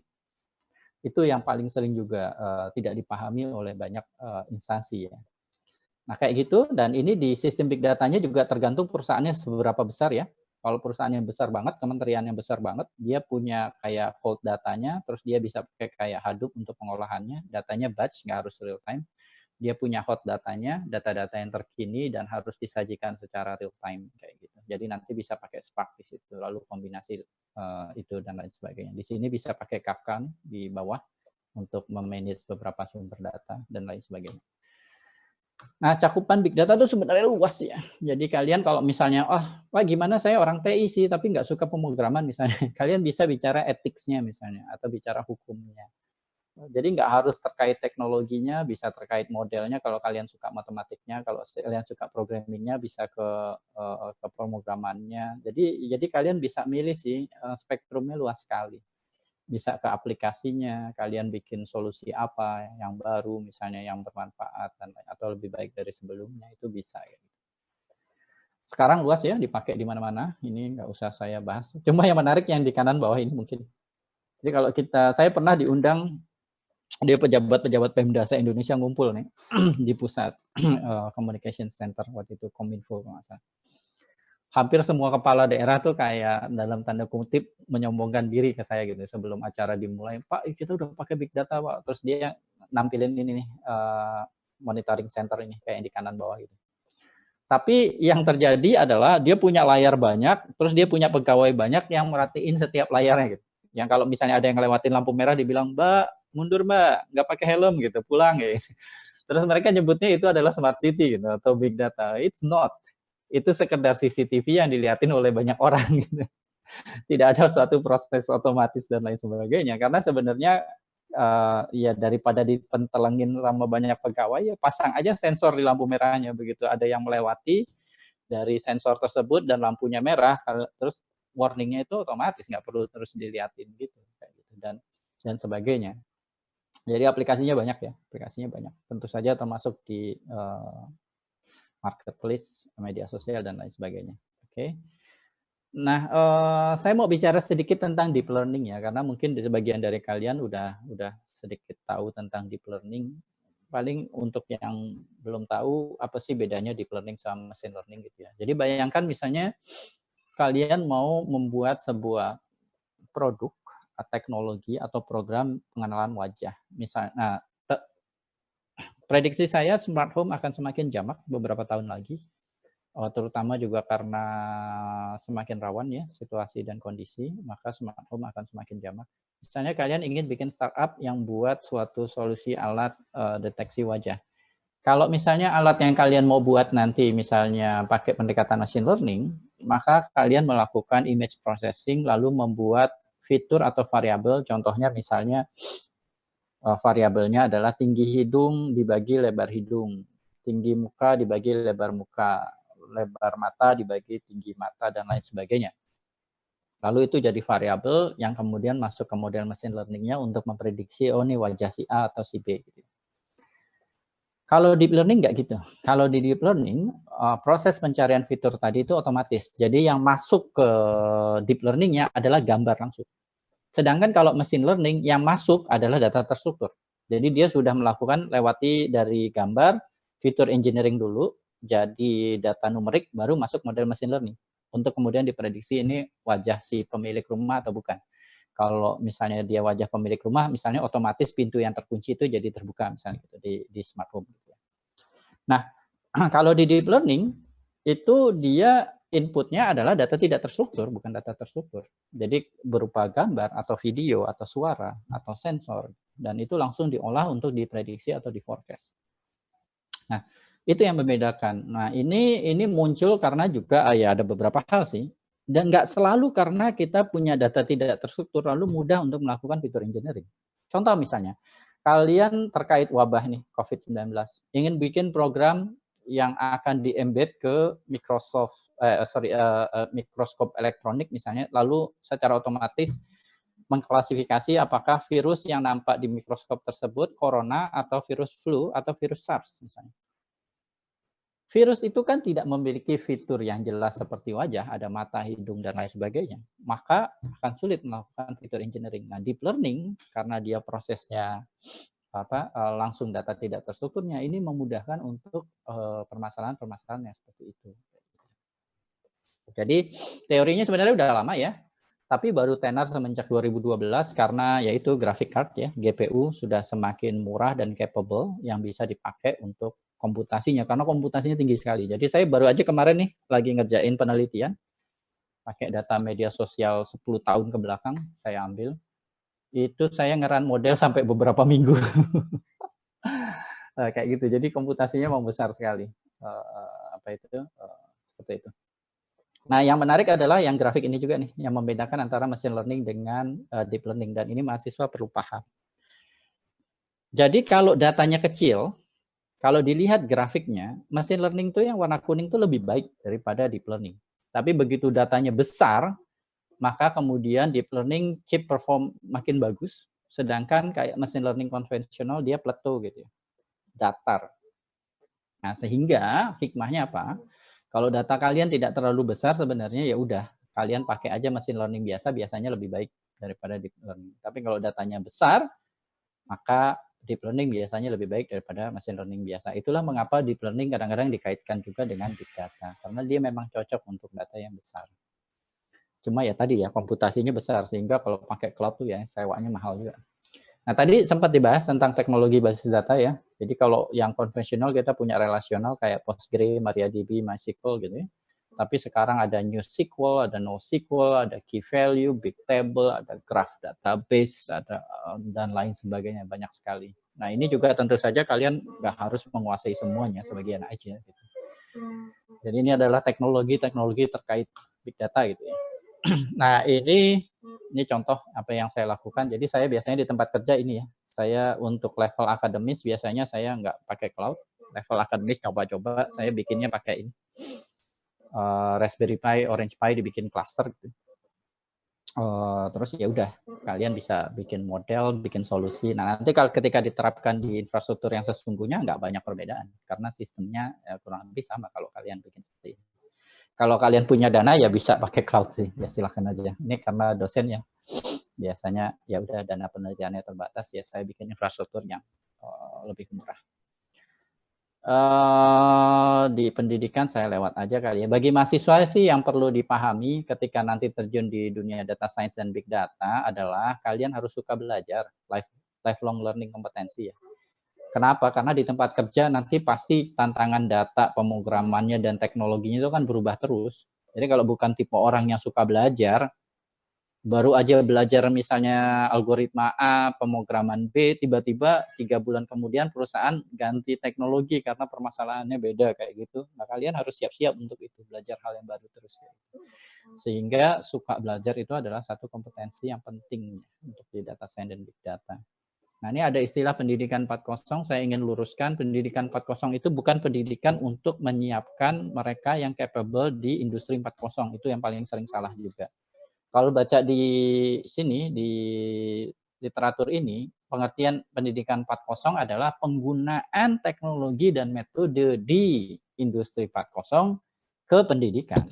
Jadi contohnya misalnya gimana kita membuat kurikulum pakai AI misalnya, yang personalized. Jadi bayangkan di masa depan, mahasiswa belajar di suatu jurusan, di suatu universitas, walaupun dia satu angkatan, satu jurusan, kurikulumnya beda-beda tiap orang. Jadi di masa depan akan seperti itu. Itu yang kemudian juga lagi berusaha dikembangkan oleh Cloud Data kerjasama sama beberapa startup di Indonesia. Jadi di masa depan kayak gitu ya, pendidikan 4.0. Kemampuan untuk nyari informasi itu juga penting bagi mahasiswa. Kayak Stack Overflow ini, nge-search nge-Google gitu. Tanda-tanda mahasiswa akan kesulitan di bidang data science dan big data itu kelihatan. Kalau nanya di forum atau di media sosial adalah pertanyaan yang bisa dia Google 1 menit ketemu jawabannya. Itu adalah ciri-cirinya dia belum punya kompetensi yang dibutuhkan oleh industri. Nah, industri ini butuh kemandirian, orang-orang yang kalau ketemu masalah dia coba cari dulu informasinya, retrieve information, kritis dalam menganalisa, menanggapi informasi tersebut, mampu bekerja sama, itu sih gitu sih. Nah, menariknya sekarang gini, yang dibutuhkan industri itu kreativitas, itu sekarang banyak. Jadi maksudnya gini, dulu waktu saya S1, saya kebetulan agak maniak belajar pemrograman sama teman gitu, karena saya ada teman dekat saya gitu, suka pemrograman juga. Kita waktu itu sampai kita bukannya maksudnya mau sombong ya, jadi saya sampai saat sekarang udah belajar sekitar 9 bahasa pemrograman berbeda. Waktu zaman S1 dulu tuh ada suatu bahasa pemrograman yang kita abisin gitu, sampai kita terus bingung belajar apa lagi ya, kayaknya udah belajar semuanya gitu di buku tuh udah habis gitu. Terus akhirnya kita sadar sesuatu waktu itu, yang paling penting bukan belajar jago pemrogramannya, karena itu bisa sih dari tutorial, dari YouTube, dari mana-mana, dari buku, gampang.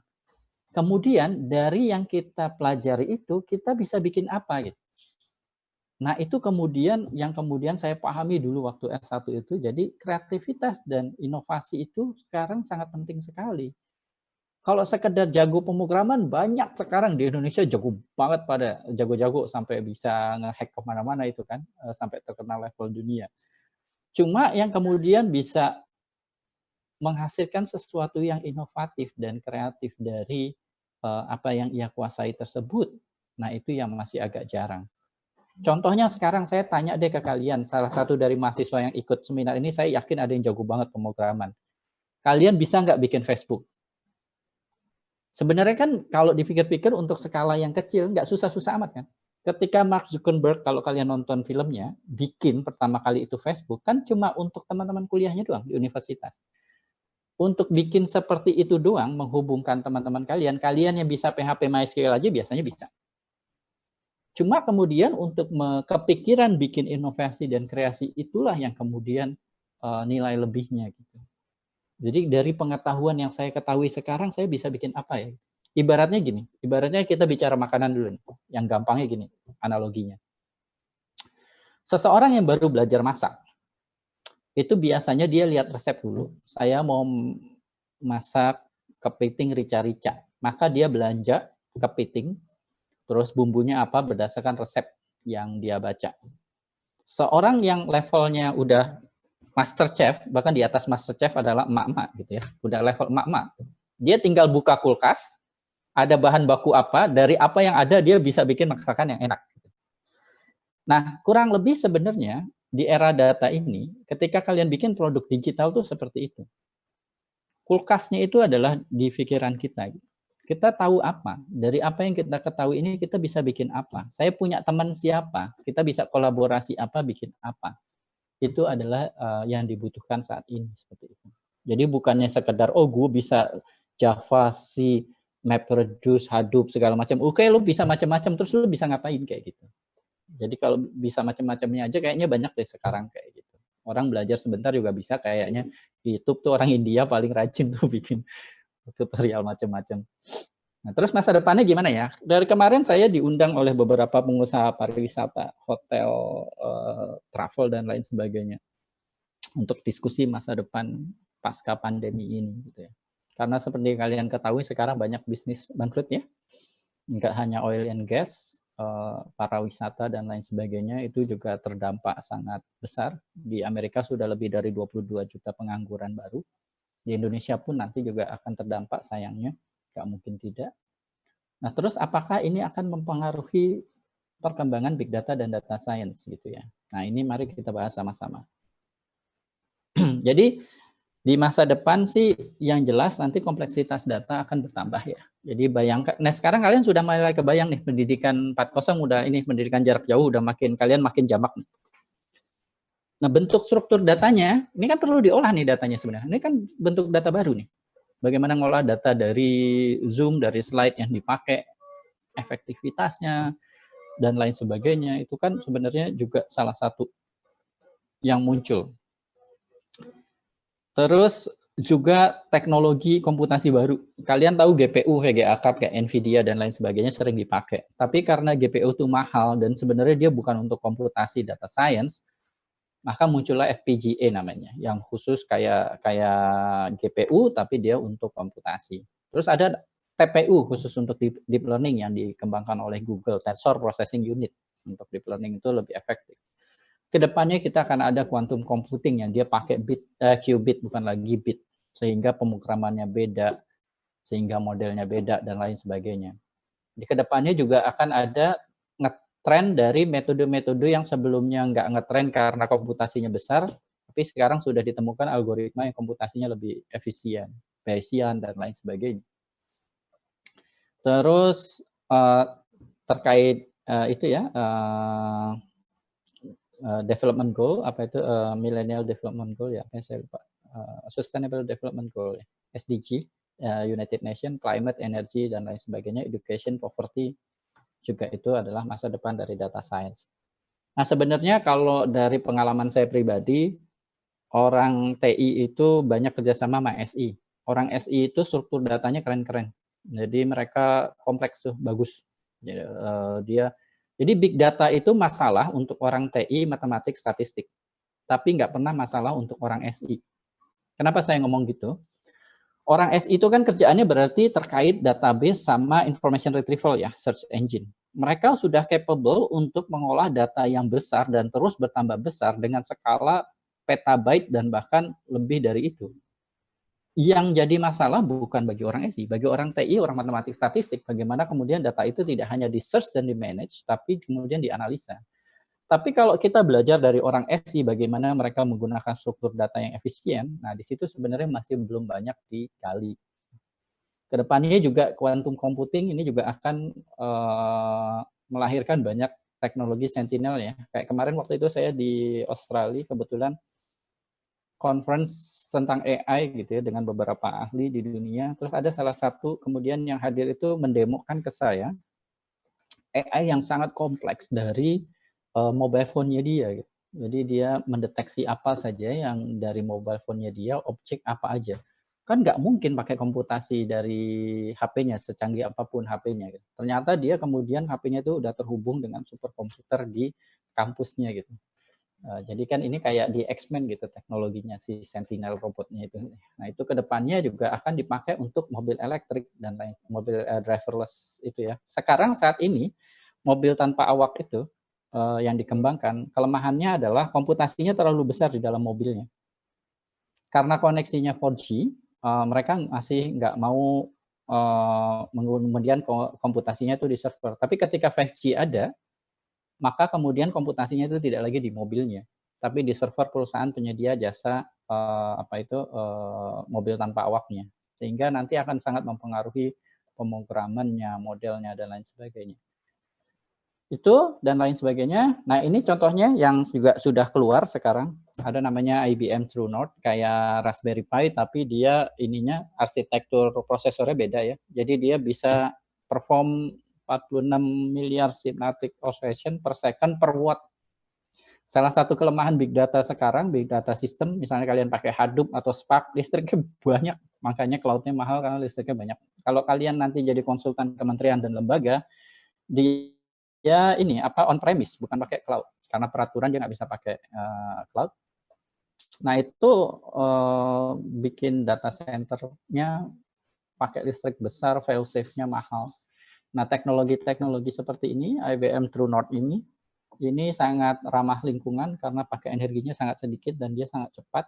Tapi karena dia arsitektur prosesornya beda, maka pemrogramannya beda. Model analisa datanya juga beda. Nah, di masa depan teknologi-teknologi seperti ini juga akan bermunculan. Terus termasuk budaya digital ya yang berkembang ya. Kayak sekarang banyak kuliah online, pembelajaran online itu juga akan mempengaruhi teknologi big data yang digunakan, apa yang dianalisa, dan lain sebagainya. Nah, bagaimana dengan industri 4.0? Jadi pendapat saya begini, ini pendapat ya, opini ya. Tadinya saya mikir industri 4.0 ini akan last sekitar 20 tahun lagi. Tapi karena adanya pandemi, kemudian prematur gitu, industri 5.0 ini akan lahir menurut saya. Apa industri 5.0? Nah, industri 5.0 beda ya sama society 5.0 karena society 5.0 adalah dampak dari industri 4.0 di masyarakat. Kalau industri 5.0 benar-benar kemudian teknologi baru yang akan muncul, metode baru yang akan muncul setelah industri 4.0. Apa ya kira-kira? Nah, karena pandemi ini menurut saya ini akan memaksa kita lahirnya industri 5.0 yang prematur. Tapi ya nggak apa-apa, mau nggak mau. Jadi dari pengalaman saya kemarin diskusi dengan beberapa pengusaha dan juga diskusi akademis, maka saya sih prediksi saya industri 5.0 adalah terkait tentang kesehatan dan kehidupan, health and life. Contoh sekarang gini, kemarin para pengusaha hotel penerbangan komplain kan, wah gimana nih industri lesu, kalaupun nanti lockdown atau karantin diangkat, kan nggak mesti kemudian orang akan pergi ke hotel. Orang akan takut, berenang pun akan takut ketularan karena nggak mungkin terus virus itu dalam hitungan minggu hilang dari muka bumi begitu saja kan nggak, orang pasti masih takut, bepergian pun masih ragu. Terus kira-kira ke depannya seperti apa teknologi yang akan banyak digunakan pengolahan datanya? Nah, ini akan terkait kesehatan dan kehidupan gitu ya. Jadi contohnya yang sekarang dikembangkan di Indonesia, kebetulan Tahu Data kemarin sempat bantu. Misalnya kalian pakai kayak smartwatch gitu. Smartwatch tersebut bisa mendeteksi detak jantung kalian, tekanan darah, yang kemudian di cross check dengan data dari data kesehatan kalian, misalnya umur kalian, riwayat kesehatan kalian, kemudian bisa menghasilkan rekomendasi hasil prediksi terkait kesehatan kalian. Termasuk juga ini ya, tracking ya, maksudnya di sekitar kalian ada nggak orang yang sedang sakit, menular, dan lain sebagainya. Nah, teknologi industri 4.0 dikaitkan dengan kesehatan, ini menurut saya yang akan nanti ngetrend saat ini maupun pasca pandemi. Karena orang concern-nya terhadap kesehatan sekarang sangat meningkat sekali. Dan itu jadi kebutuhan, baik dari sisi teknologi maupun kebutuhan dasar. Ya. Nah itu jadi teknologi yang dikembangkan di smartwatch terhubung ke mobile phone, lalu dari mobile phone terhubung ke sistem big datanya dan juga ke rumah sakit misalnya, itu adalah teknologi-teknologi yang tidak lama lagi menurut saya akan jamak dan banyak digunakan dan berkembang. Jadi kalau misalnya kalian ingin menyiapkan ke masa depan, kalian anak-anak muda punya banyak waktu untuk mengembangkan hal ini, maka kalian bisa mulai nih kalau ingin jadi yang terdepan. Kemarin saya diundang oleh University of South Australia mengembangkan ini personalized medicine. Bayangkan di masa depan data DNA manusia tuh 500 giga, jadi besar. Tapi kalau udah di sequencing terus kalian misalnya di data science bentuk struktur data baru, maka data DNA orang tuh bisa kemudian dikompresi, let's say jadi 50 giga yang kemudian bisa dibawa di flash disk. Bayangkan di masa depan kalau kalian berobat ke dokter tuh sambil bawa flash disk isinya informasi DNA kalian yang sudah terkompresi dengan struktur data khusus. Yang kalau kalian pergi ke dokter, kalian colokkan itu flash disknya, maka kalian bisa dapat resep yang disesuaikan dengan DNA kalian atau disebutnya personalized medicine. Kelemahan dari sistem pengobatan sekarang apa?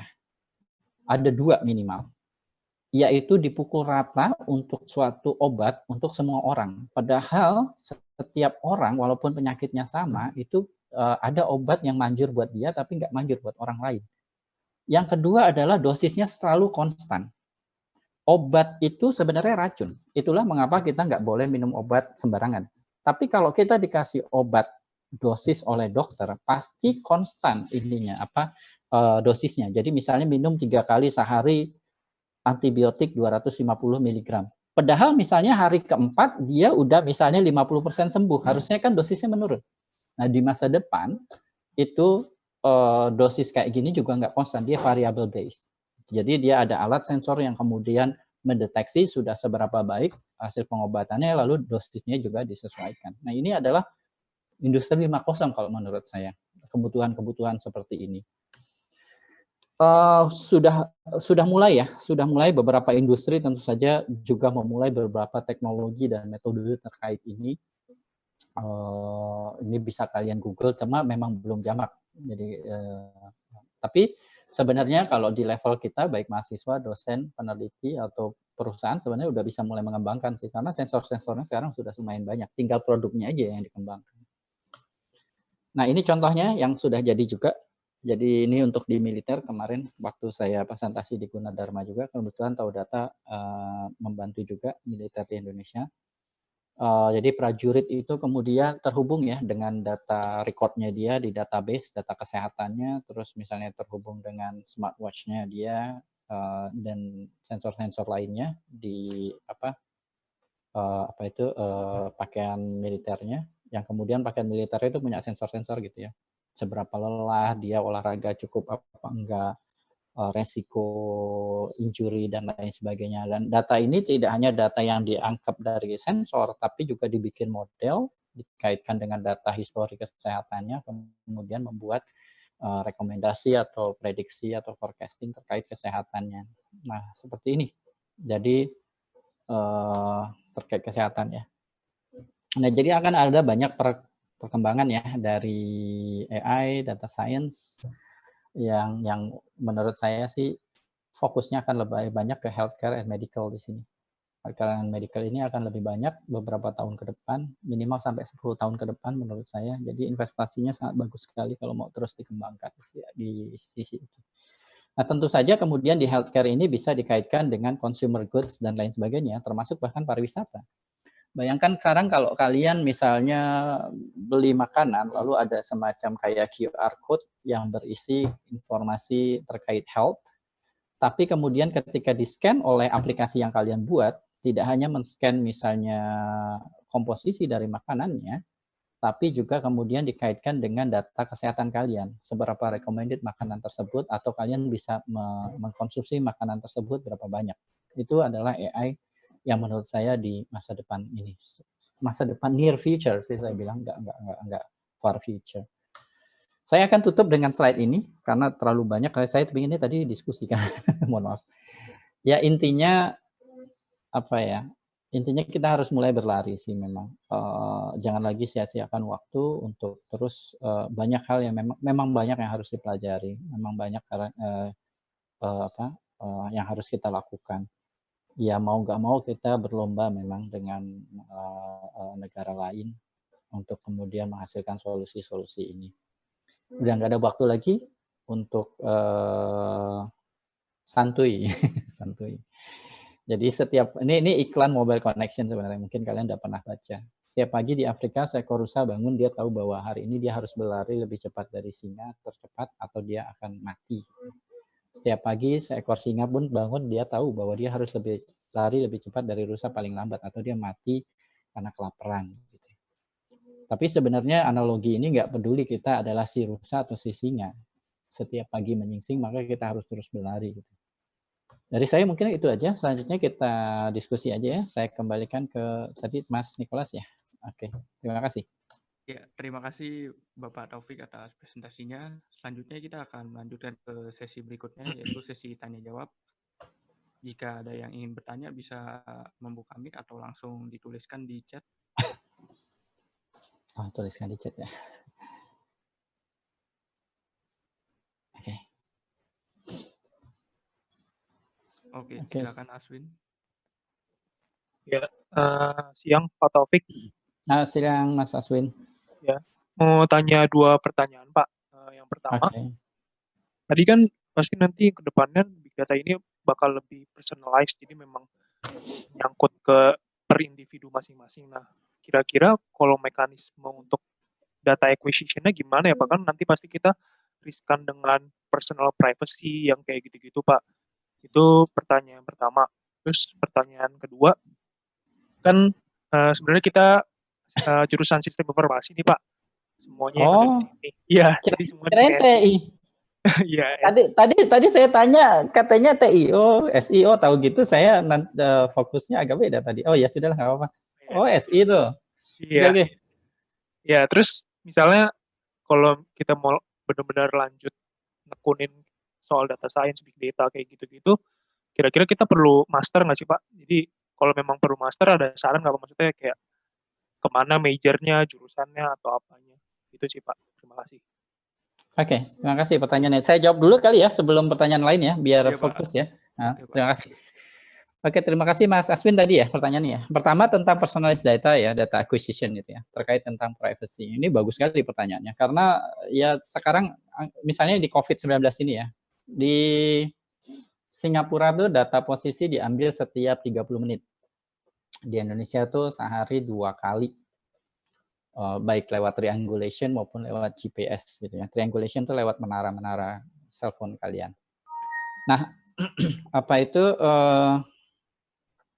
sekarang memang masih orang cenderung untuk terutama di negara maju ya, concern tentang data pribadinya dia. Terus terang kalau di Indonesia kayaknya pada bodo amat juga sih. Kalau yang banyak ramai itu biasanya justru di negara maju yang mereka nggak pingin banget personal datanya tuh di-share.